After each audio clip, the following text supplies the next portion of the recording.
இந்த தவிர நீங்களும் உங்கள் பிஸ்னஸில் பண்ணுறீங்களா? ஆமாண்ணா எஸ்ன்னு டைப் பண்ணுங்கள், இல்லை அப்படின்னா நோன்னு டைப் பண்ணுங்கள். நம்ம பிஸ்னஸ் அடுத்தடுத்த நிலைக்கு வளராமல் ஃப்ளாட்டாக ஒரே மாதிரி போயிட்டு இருக்கிறதுக்கு நம்ம பண்ணக்கூடிய ஒரு முக்கியமான தவறு என்னன்னா, நம்ம க்ரோத்தில் ஃபோக்கஸ் பண்ணாமல் ஒவ்வொரு டிபார்ட்மெண்ட்லேயும் இருக்கக்கூடிய வேலைகளை நம்மளே பார்த்துட்டு இருக்கிறதுங்க.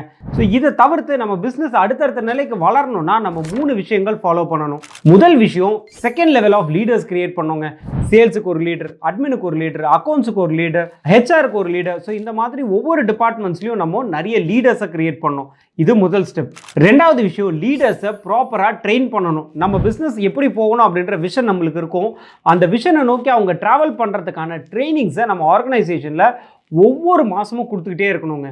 அடுத்து மூணாவது விஷயம், நம்ம ஒவ்வொரு டிபார்ட்மெண்ட்டில் இருக்க வேலையும் பார்க்காம இந்த லீடர்ஸ் அந்த வேலையை பார்க்குறாங்களா அப்படின்றத அவங்க மூலிமா நம்ம கேட்டு தெரிஞ்சுக்கணும். ஒவ்வொரு நாளும் ஒவ்வொரு டீம் லீடர்ஸ் கிட்ட நம்ம மீட்டிங் கண்டக்ட் பண்ணோம்.